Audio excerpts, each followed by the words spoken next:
According to the Times, on July 14, 2020, British military leaders have planned to deploy the HMS Queen Elizabeth carrier to East Asia to take part in a strategy to against China's increasingly aggressive behavior in area. HMS Queen Elizabeth will participate in an exercise in East Asia with US and Japanese allies early next year. In an interview with the Times, Chinese ambassador to the United Kingdom, Liu Xiaoming, asked the British government to cancel the plan to bring the HMS Queen Elizabeth aircraft carrier to the Asia-Pacific region.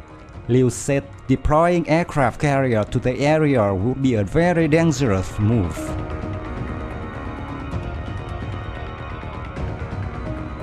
When began building the new generation Queen Elizabeth aircraft carriers, Britain dreamed of returning as a naval power. HMS Queen Elizabeth is the lead ship of this carrier class, the largest cruise ships ever built for the Royal Navy of the United Kingdom and capable of carrying up to 60 aircraft. She is named in honor of the first Queen Elizabeth, and she is only the second Royal Navy vessel to carry the name of HMS Queen Elizabeth, the first being the HMS Queen Elizabeth battleship of 1913. The CAV-01 was to have been an HMS Queen Elizabeth named aircraft carrier, but this endeavor fell to naught. It can be said that the latest HMS Queen Elizabeth aircraft carrier is like a sea monster.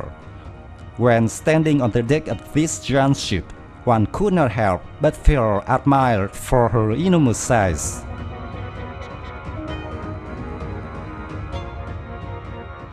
The life of HMS Queen Elizabeth began in July 2007.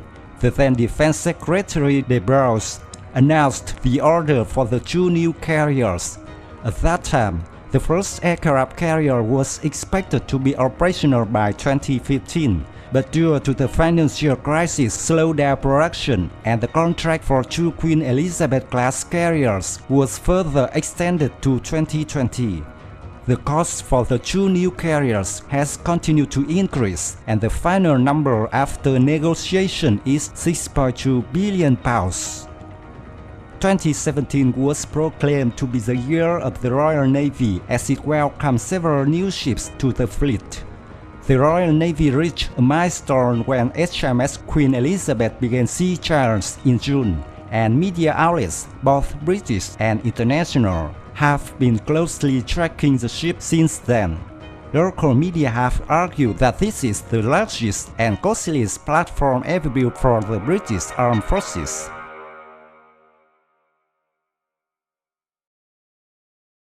The original design of HMS Queen Elizabeth was intended to resemble the US Morton carriers, with catapult systems and arresting gear, but that has proven to be far too costly.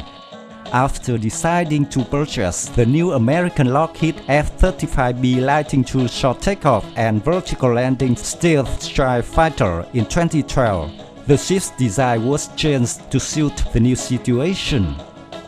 A ski-tied ram at the bow is added to provide greater lift across a shorter runaway distance for the fighter. All flight activities and ship operations will be managed from an island superstructure placed on the starboard side of center line. The flight deck will be serviced by a pair of hangar elevators, one located between the two islands and the other aft of the rear island to keep the flight deck as clear of traffic as possible. The flight deck will support all the latest British helicopters for the purpose of auxiliary supply, special forces supports and special mission requirements.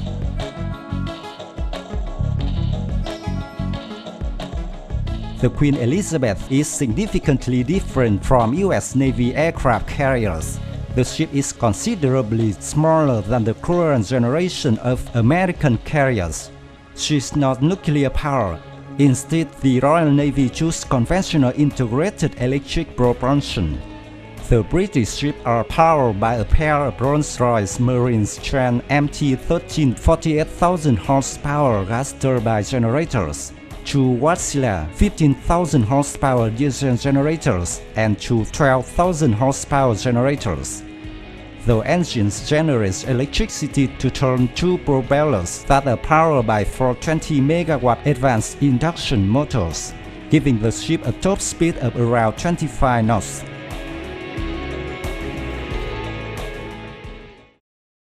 The carrier will have the capacity to carry a maximum of 36 F-35Bs and 4 cruise airborne early warning helicopters, according to the industry consortium that builds the ship. Alternatively, Queen Elizabeth's air wing could be configured to carry up to 12 Chinook or Merlin helicopters and 8 Apache gunships. In terms of overall dimensions, the Queen Elizabeth is visibly smaller than a Nimitz or fourth-class carrier. The British ships are roughly 920 feet in length, with a flight deck width of 280 feet, while Queen Elizabeth currently displays 65,000 tons. The ship code is designed with a growth margin, so that she might eventually displace 70,000 tons as upgrades are added through her time in service.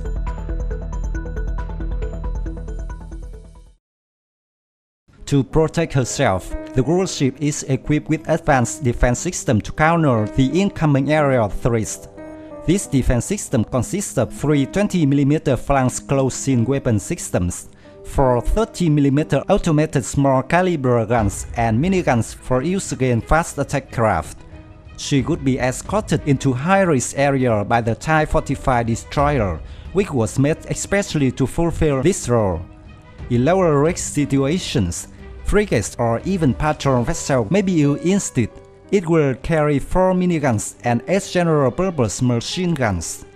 It can be said that HMS Queen Elizabeth is an investment in Britain's security, prosperity, and place in the world. She will provide a conspicuous presence on the global stage, sending a clear message of reassurance to their allies, as well as being a powerful deterrent and symbol of British influence.